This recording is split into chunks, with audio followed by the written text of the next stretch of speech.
말씀의 제목을 뼈와 창의 증언, 뼈와 창의 증언이라고 제목을 잡아봤습니다. 모든 성경은 우리가 지금 가지고 있는 이 하나님의 말씀은 100% 그분을 위한, 또 그분을 가리키고 그분을 증거하는 말씀입니다. 그분은 누구시죠? 예수님이세요. 제가 이제 학교에서 공부하다가 이번에 웨스트민스터에서도 또 공부를 할 때 느낀 게, 한 번 더 되새김질했던 게, 모든 성경은 예수님을 가리키고 있다라는 거예요. 그 말씀, 그 이야기, 그 예언, 이런 모든 게 예수님을 가리키고 있다. 근데 우리는 가끔씩 착각을 하죠. 이거는 나에 대한 말씀이다, 나에게 주시는 김성순 목사의 말씀이다 라고 우리가 착각을 해요. 절대 그렇지 않습니다.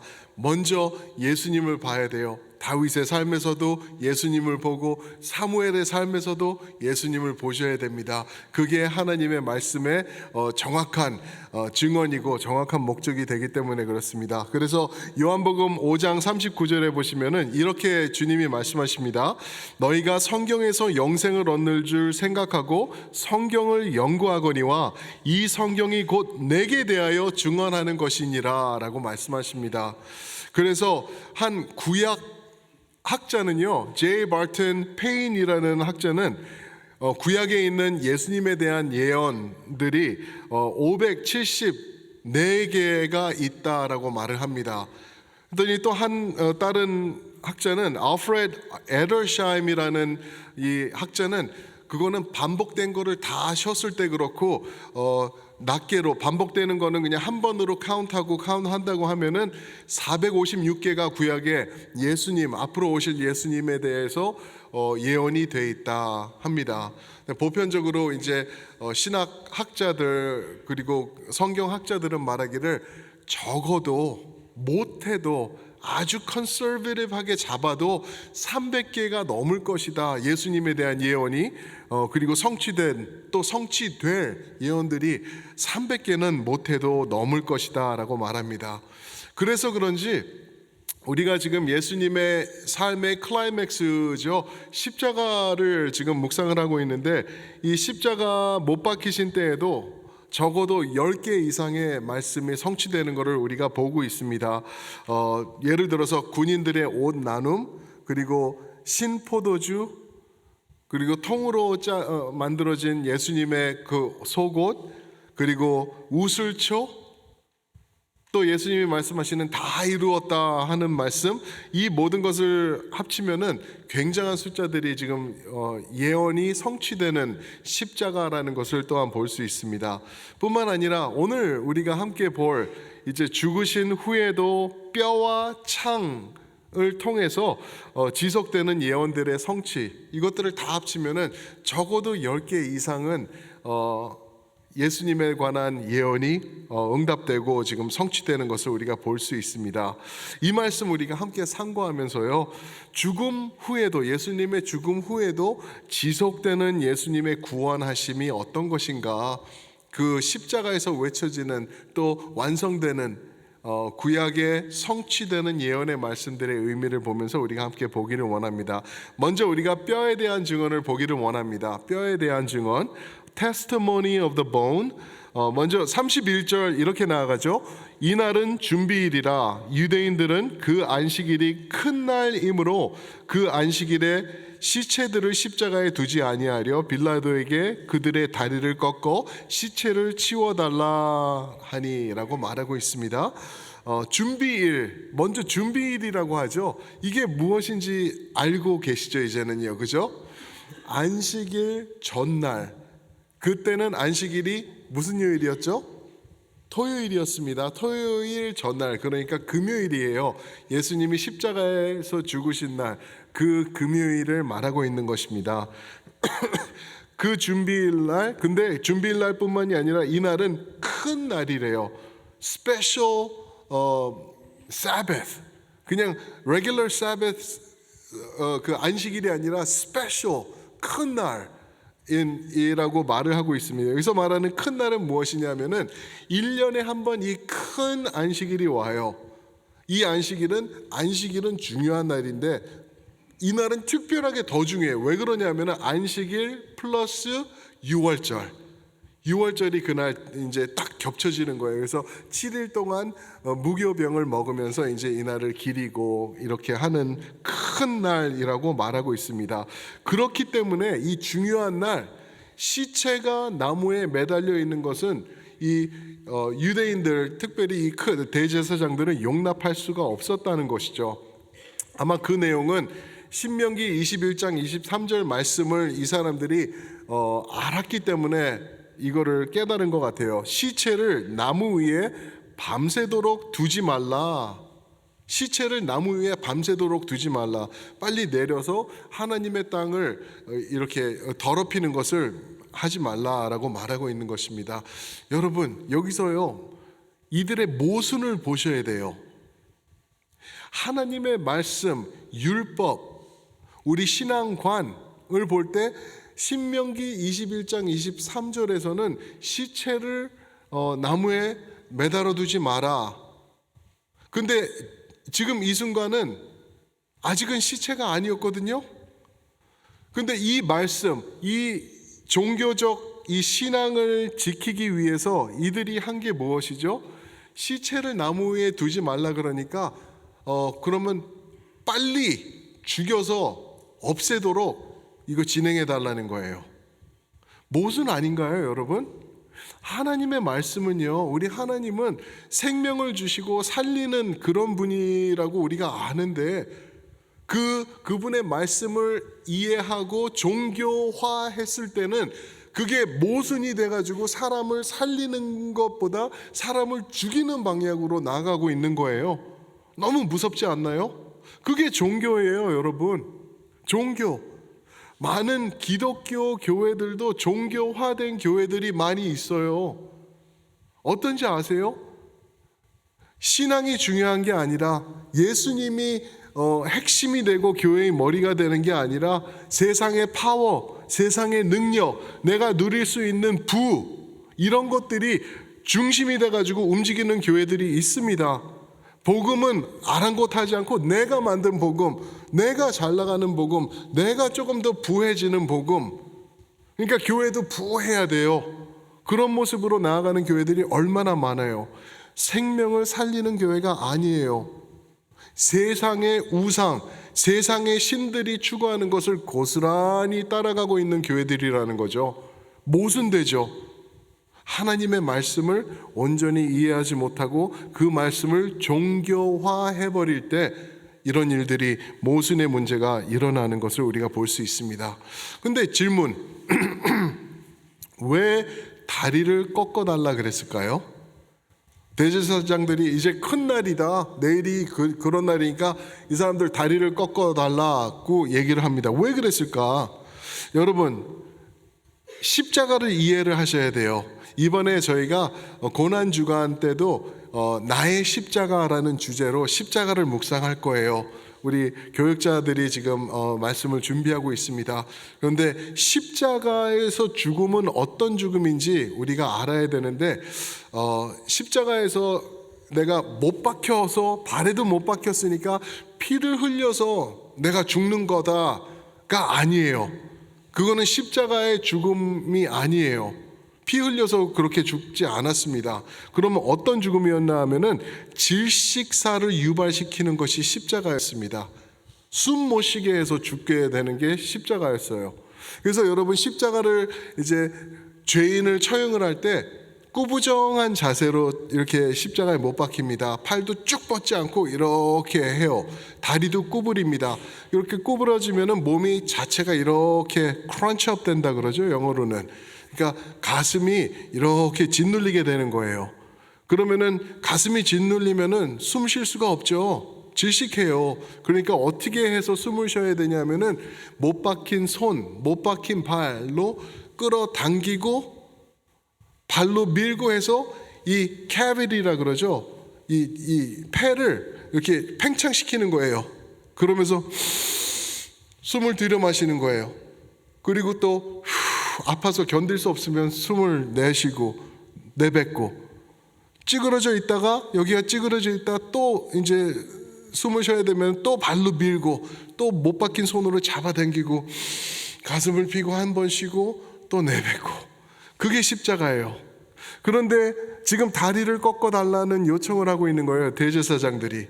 다리를 꺾으면 그렇게 할 수 있을까요? 없을까요? 못하는 거예요. 팔의 힘으로는 절대 이거를 끌어당길 수 없고, 그 고통도 심할 뿐만 아니라 다리를 부러뜨려 버리면은 발로 밀 수 없기 때문에 이제 도저히 더 이상 숨을 쉴 수 없어서 죽어나가는 것이 이제 십자가의 죽음이었습니다. 그것을 지금 유발시켜 달라고, 이 사람들 빨리 숨 마셔서 죽게 해달라고. 왜? 내일은 우리가 큰 종교일이니까, 내일은 우리가 하나님을 찬양해야 되니까, 시체가 있은 이런 모습이 있을 수 없으니까 모순, 빨리 죽여달라, 살리긴 뭘 살려, 빨리 없애달라, 우리는 하나님 앞에 거룩한 예배를 해야 됩니다 라고 말하고 있는 것입니다. 근데 그래서 이제 군인들이 다리를 꺾죠. 예수님 either side에 있는 죄인들의 다리를 꺾어서 그들이 죽게 합니다. 그리고 왜 그런데 그랬는지는 모르겠어요. 원래 하면은 차례대로 하지 않을까 싶은데 양쪽에 있는 사람들을 먼저 다리를 꺾고, 그 다음에 예수님에게 와서 이렇게 다리를 꺾으려고 몽둥이를 들고 보니까 예수님이 이미 죽은 거예요. 33절을 보면은 이미 죽으신 거를 봤기 때문에 다리를 꺾지 않았다라고 얘기를 합니다. 근데 이 말씀이 참 의아하죠. 마가복음 15장 44절에 보면은 빌라도가 이 보고를 받고 예수님이 이미 죽었다라는 것을 의아해했다고 하는 말이 나와요. 뭐? 벌써 죽어? 어떻게 벌써 죽어? 아니 십자가 죽음은 길면은 3, 4일까지 가던 죽음인데 어떻게 이 사람이 벌써 죽냐? 몇 시간 안 됐잖아 하고, 마가복음 15장 25절을 보니까 3시에 예수님께서 십자가에 못 박히신 거예요. 3시경은 우리 시간으로 오전 몇 시인지 아시겠죠? 9시예요. 9시. 오전 9시에 예수님이 못 박히시고, 이제 6시경이 되었을 때, 그러니까 우리 시간으로 noon이 되었을 때 이제 어두워집니다. 새까맣 깜깜해져요. 그리고 그때부터 제 9시경, 오후 3시, 그때 예수님께서 죽으신 거예요. 왜, 어떻게 예수님은 일찍 죽으셨을까? 왜 일찍 죽으셨을까? 한 두 가지 생각해 볼 수 있을 것 같아요. 이미 십자가 전에 너무나 많은 매를 맞아서 등이 열리고 뼈가 부러질 정도로 찢기고 가죽이 벗겨지고, 거기다가 머리를 뚫고 들어갈 정도의 가시면류관을 쓰시고, 또 이런 거를 했을 때, 또 골고다까지 십자가를 지고 올라가고 넘어지고 나중에 못 견디고 못 하시고 이런 걸 했을 때 이미 다 죽음 앞에서 이 십자가에 못 박히신 거다라고 말할 수도 있을 것 같아요. 그것도 make sense 하죠. 그런데 그것보다 더 큰 게 있는데, 그게 뭐냐면은 예수님께서 당신이 직접 죽으실 시간을 정확하게 주도하셨다라는 거예요. 그러니까 예수님이 나는 더 견딜 수 있어 24시간 뭐 이런 게 아니라, 아니야, 이 시간대에 내가 죽어야 돼라는 것을 말씀하고 계시고, 그것을 마치 요한복음 19장에 보면은 요한은 그것을 말하고 있어요. 당신이 give up the spirit 하셨다. 영을 내주고 머리를 떨구시고 죽으셨다. 그 시간에 그렇게 정확히 예수님께서 주도하신 것을 볼 수가 있죠. 지난주 말씀 기억하시나요? 제 9시경 성전에서는 어떤 외침이 있었다고요? 한국말로? 다 이루었도다. 제 9시에 예수님이 죽으시면서 외치신 말씀이 테텔레스타이, 다 이루었도다. 모든 페이먼은 끝났다. 이제 모든 것은 끝났고 더 이상 갚을 것이 없다라고 예수님이 외치는 그 순간에 죽으시는 것을 예수님께서 주도하셨기 때문에 예수님은 일찍 죽으신 거다라고 우리가 make sense 할 수가 있는 것입니다. 이것이 근데 왜 중요하냐 하면은, 예수님의 다리가 꺾이지 않은 게 왜 또 중요하냐 하면은 하나님의 말씀에 예언이 되어 있는 거예요. 여러분, 하나님 말씀 너무나 두려운 말씀이죠, 그죠? 너무나 정확한 말씀이에요. 뼈 부러지는 것 하나, 우슬초 하나, 스펀지에 찍는 것 하나, 와인이 아니라 신와인 포도주 이거 하나, 이런 것까지도 예언을 하시는데, 시편 34편 20절 말씀이 이런 말씀이 있죠. 그의 모든 뼈를 보호하시며 그 중에서 하나도 꺾이지 아니하도다 라고 말씀하십니다. 시편 34편은 의인의 죽음을 말하는 시편이에요. 의인이 죽을 때 어떤 모습인가? 의인, 이게 누굴까? 예수님이죠. 그런데 뼈가 하나도 꺾이지 아니하도다 라고 말씀하십니다. 더 옛날로 내려가면은 출애굽기 12장 46절에 보시면은 이제 6월절 날, 첫 6월절에 양을 잡아서 하나님께 순종하면서 그 피를 어떻게 하죠? 문설주에다가 십자가 모양으로 이렇게 발라요. 양이 죽었어요. 그러면 그 죽은 양을 이제 먹어요. 먹는데 어떻게 하냐면 출애굽기 12장 46절에 보시면은 한 집에서 먹되 그 고기를 조금도 집 밖으로 내지 말고 뼈도 꺾지 말며, 뼈도 꺾지 말며. 또 한 번 말씀하세요. 십자가 2000년 전에 유대인들에게 하나님께서 이렇게 말씀을 하신 거예요. 왜 뼈도 꺾지 말며? 앞으로 오실 하나님의 어린 양 되신 그 6월절, 참된 6월절의 어린 양이신 예수님이 죽으실 때 뼈가 꺾일 수 없다, 온전함을 유지해야 된다, 완전하신 모습으로 죽으셔야 된다, 그거를 선포하기 위해서 이미 말씀해 놓으신 거라는 것입니다. 십자가에서 주님의 뼈가 꺾이지 않음은 하나님의 말씀에, 완전하신 말씀의 성취됨을 증거하고 있다라는 것입니다. 그런데 뼈가 꺾이는 것 대신에 다른 일이 있었죠, 그죠? 이게 두 번째 포인트인데, 창에 대한 증언이 또 있어요. 창에 대한 증언, spear, 창, 그죠? 예수님이 다리는 꺾이지는 않으셨지만 군인들은 다른 방식을 통해서 이제 예수님의 죽음을 확인하게 됩니다. 34절 보실까요? 죄송합니다. 그중 한 군인이 창으로 옆구리를 찌르니 곧 피와 물이 나오더라.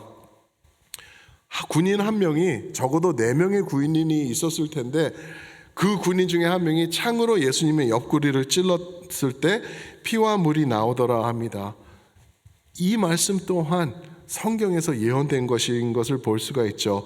스가랴서 12장 10절 보시면은 이렇게 말씀하십니다. 그들이 그 찌른 바 그를 바라볼 거라 라고 말씀하십니다.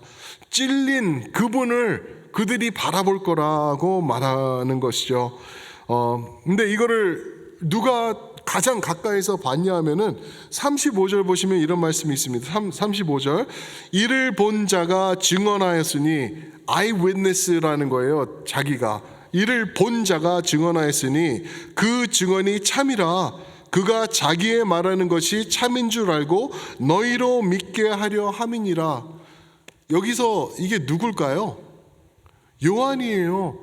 다 다른 제자들 나 살려라 도망갔는데 요한만 남아 있었거든요. 그리고 십자가 발 아래 있었기 때문에 창에 찔렸을 때 피가 나오고 물이 나오고, 어쩌면 그 피, 그 물, 그에게까지 바람을 통해서 맞게 되지 않았을까, 우리가 상상도 해볼 수 있을 정도로 가까이 있었던 것을 볼 수가 있습니다.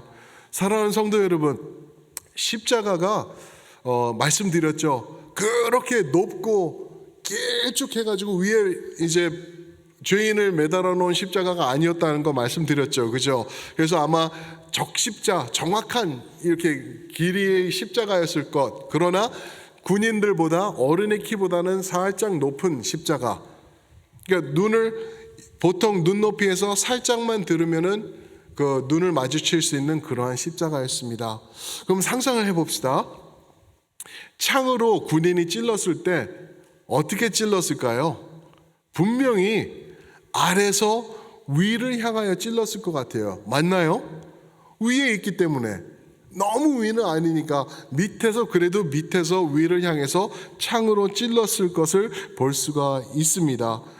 그래서 이 내용을 보고 의사였던 그 영국의 왕실의 의사였던 D. 마틴 로이 존스 목사님 아마 들어보셨을 거예요. 마틴 로이 존스 목사님은 예수님이 분명히 심장에 이거를 찔렸을 것이다. 왜냐하면 그 캐비리에 찔렸을 때 피가 어디서 그렇게 나왔을까? 이미 피를 많이 흘리시고 이미 피가 한 군데 고여 있는 곳은 한 군데밖에 없을 거다. 그것은 바로 심장이었을 것이다 라고 얘기를 합니다. 그래서 이 마틴 로이 존스 목사님이 말을 하는 게 들어보세요. Jesus died of a broken heart. Jesus died of a broken heart. 심장이 broken 되셔서 죽으신 것이라고 이렇게 표현을 또 하시는 것을 본 기억이 있습니다. 왜 예수님이 broken heart가 되셨어야 됐나? 무엇 때문에 그랬을까? 당신의 죄가 그렇게 많았나? 당신이 그렇게 나쁜 사람이었나? 절대 아닌 거 우리가 알죠? 예수님의 broken heart는 바로 이 사람 때문이에요. 바로 여러분이에요, 여러분. 여러분들을 너무 사랑하셔가지고 우리를 살리시겠다고 예수님께서 Give me the broken heart, I'll take it. 내가 받을게 라고 말씀하신 것을 우리가 볼 수 있습니다.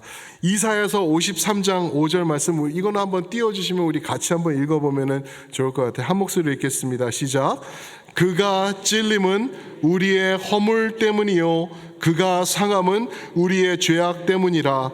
그가 징계를 받음으로 우리는 평화를 누리고 그가 채찍에 맞음으로 우리는 나음을 받았도다. 할렐루야. 여러분들이 그런 존재세요. 여러분들 때문에 예수님께서 broken heart가 되신 거예요. 왜 예수님이 그 수치, 그 환난, 그 고난을 받으셨나요? 바로 여러분들, 우리 때문이에요. 우리 때문에. 우리 살리시겠다고 예수님이 그러신 거예요. 그리고 마지막 피 한 방울, 물 한 방울까지 흘리시면서 죽으신 것을 이제 우리가 볼 수 있는 것이죠. 저는요, 저 의학에 대해서 잘 몰라요. 전혀 몰라요. 그런데 찔리면은 피가 나오는 정도는 알아요. 그런데 피는 이해가 되는데 물은 뭐냐고요, 여러분. 왜 물이 나왔을까? 예수님의 broken heart를 통해서 피는 당연한데 왜 물이 나왔을까? 여러분, 성경에서 물은요, 성령을 예표합니다. 물과 성령으로 거듭나라고 요한복음에서도 말씀하셨죠. 그죠? 그리고 이 요한복음 저자인 제자 요한이 또한 쓴 글들이 요한 1서, 2서, 3서, 요한계시록이에요. 다 요한이 쓴 거예요. 다들 죽어나갈 때, 모든 제자들이 죽어나갈 때 자기 혼자 남았었거든요. 쓸 시간이 많이 있었어요. 그리고 교회를 지키던 자가 요한이에요. 근데 요한 1서 5장 6절에 보면은 거기서도 이렇게 말합니다. 물과 피로 임하신 예수님이다 라고 말씀하세요. 그러면서 8절에서는 성령을 언급을 해요. 물과 피로 성령. 이제 요한복음도 이제 끝나갈 때 이제 보시면 그 전에도 18장, 17장 이 말씀들 보시면은 계속 말씀하시는 게 보혜사 성령을 보내줄 거야. 성령이 오실 거야. 그리고 예수님의 죽으실 때 피와 물이 흘러나가는 것을 보면서 이게 성령을 말하고 있는 것인 것을 우리가 알 수가 있는 것이죠. 그리고 더 쉽게 생각하면은요, 요한복음 7장 38절 말씀이 딱 여기서 연결되는 걸 볼 수가 있습니다. 요한복음 7장 38절, 나를 믿는 자는 성경의 이름과 같이 그 배에서 무엇이? 생수의 강이 넘쳐 흐르리라. 아멘. 우리 배에서, 우리 중심에서, 우리 핵심에서 생수의 강이 철철 훔쳐 넘칠 거래요. 그게 어떻게 가능했나? 그분이 물을 쏟으심으로 말미암아 우리에게 생명의 강이 주어진 거라는 것 믿으시기에 축복합니다. 그러면서 우리가 또 생각해 볼 수 있는 게요, 성경을 보면은 생수의 강처럼 철철 콸콸 흘러 넘치는 물이 한 3차례 정도 나와요. 3차례 정도. 그게 어디냐면은 출애굽기 17장 6절에 보면은 이제 출애굽을 했습니다. 그런데 광야가 뜨겁고 무섭고 목마르고 그러니까 이 사람들 하나님을 원망을 해요.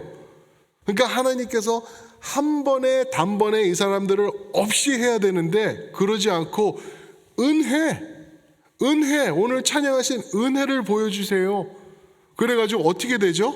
모세가 무엇을 치죠? 무엇으로? 지팡이로 바위를 칩니다.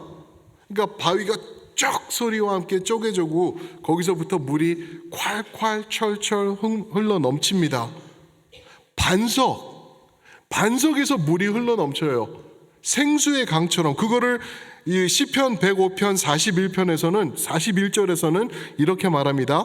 반석을 여신즉 물이 흘러나와 마른 땅에 강같이 흘렀다라고 말하십니다. 고린도전서 잘 들으세요. 거의 끝났습니다. 고린도전서 10장 4절에서는 뭐라 그러죠? 이 반석은 바로 그리스도라라고 말합니다. 반석, 구약에서 쪼개져 가지고 생수를 콸콸 흘러 넘치게 해서 그 많은 이스라엘 백성들이 살 수 있도록 한 게 그게 예수라. 그 바위는 쪼개졌지만 예수는 죽게 되지만 그것을 통해서 생명수가 넘치는 것, 그거를 말하고 있는 것이죠. 그런가 하면은 또 에스겔서 47장에 가면은 또 물이 넘쳐요. 에스겔서 47장에 가면은 성전에서 물이 나옵니다. 성전에서. 그래서 그 물이 나와서 처음에는 어디까지요? 발목, 그 다음에 조금 시간이 지나니까 무릎, 허리, 목, 그 다음에는 철철 넘쳐서 수영할 수 없을 정도로 듬뿍 채워지는 그러한 물이 나오는 것. 어디서요? 성전에서. 성전은 무엇을 가리키나요? 요한복음 2장 19절을 보시면은 이 성전을 허물라 내가 며칠 안에? 사흘 안에 다시 세우리라. 예수님의 몸이에요. 예수님의 몸, 예수님을 통해서 생명수가 우리에게 전달되는 것, 차고 넘칠 정도로 그냥 해갈할 정도로 한 잔 마실 정도로가 아니라 첨벙하고 들어갈 정도로 은혜의 생수의 강이 우리 삶 가운데서 넘친다라는 것을 말하고 있는 것입니다. 그런가 하면은 성경의 맨 끝장으로 가보면은 요한계시록 22장이 나오죠. 요한계시록 22장에 가면은 1절에서 보좌가 나와요. 어린 양이 거기 앉아 계세요. 근데 그 보좌가 희한하죠. 그 하늘나라에 있는 보좌에서 물이 또한 철철 넘쳐 나와요. 그래서 수정, crystal water, 그 물을 바다를 만들어요. 그거는 무엇일까요, 여러분? 이 물이 요한계시록 22장에서는 물이 넘쳐가지고요 만국을 치유한대요. 그리고 치료할 수 있는 풀들이 그 물을 통하여서 자라게 된대요. 생명수. 보좌는 무엇을 말할까요? 왕이신 예수님을 증거하고 있는 것입니다. 여러분 보세요. 반석, 성전, 보좌. 이것의 핵심은 누구죠? 예수 그리스도인 줄 믿습니다, 여러분. 예수님을 믿을 때, 예수님을 붙잡을 때, 예수님 돌아가시기 전에 말씀하신 너 나 믿어. 그러면 너 중심에서 생명수가 차고 넘칠 거야. 너 지켜봐. 나를 믿어. 그리고 십자가에서 다 이루었다 외치실 때 피와 물이 쏟아지신 것. 이제는 이 물을 통하여서 생명수는 너의 것이 됐어. 누려, 마셔, 전해, 또 살려. 그렇게 우리에게 도전을 주고 계시는 줄 믿습니다. 사랑하는 성도 여러분, 예수님은요 죽으실 때 뼈 부러짐이 아니셨어요. 대신 찔리셨습니다. 찔리심. 그것을 통하여서 우리에게 그 보혈의 피와 성령의 물이, 그 생명의 물이 우리에게 전달되었습니다. Now what? What now? 여러분 어떻게 하실 거예요 이제?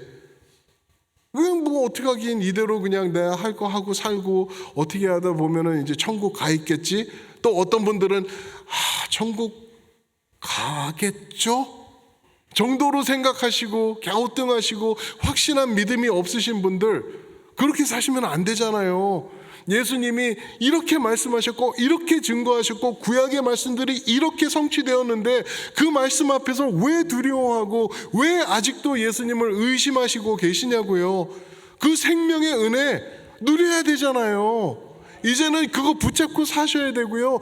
나만 잘 먹고 잘 사는 게 아니라 여기서부터 생수의 강이 넘쳐 흐른다고 하셨을 때는 내 주변에까지도 전달되는 그러한 생명의 은혜, 그것을 말씀하고 계시는 줄 믿습니다. Now what? Now what? 이제는 잘 사세요. 잘 드세요. 잘 먹고 잘 사시는 것 정말 중요해요. 그러나 그렇게 사시면서 예수님을 위해서 사세요. 예수님을 순종하시면서 사시는 거예요. 주님, 주님, 주님이라고 말하는 것은 나의 주인 되십니다 라는 거예요. 그럼 그분의 말씀 100% 우리가 순종하며 따르며 그것을 통해서 맞습니다. 내 삶이 예수님을 증명합니다. 그런 인생들 되시길 주님의 이름으로 축원합니다. 아멘. 우리 한번 그 자리에서 일어나셔서 우리 순종하며 삽시다. 옆에 분들에 한번 도전 주세요.